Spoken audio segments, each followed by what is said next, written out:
Well, here's a simple Python code, and can you find the correct output of this code? You can pause the video to think for a moment. So as you can see, we have a list here. Then we are doing slashing insertion, and then we are printing A. So the correct output of this code is 9284. Well, if you didn't understand this code, let me explain. So this is the code. We need to only understand this part first. This can be rewritten like this.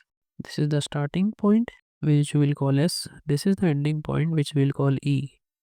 Starting is the starting of the list, which is 0, and ending is the length of this list, which is 4.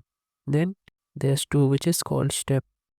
Now here, what happens is that in this list, it will be from 0 to 4, and step is 2.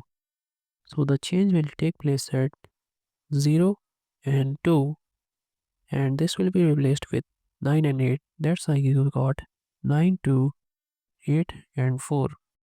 And the index is written at the top, as you can see, 0, 1, 2, 3.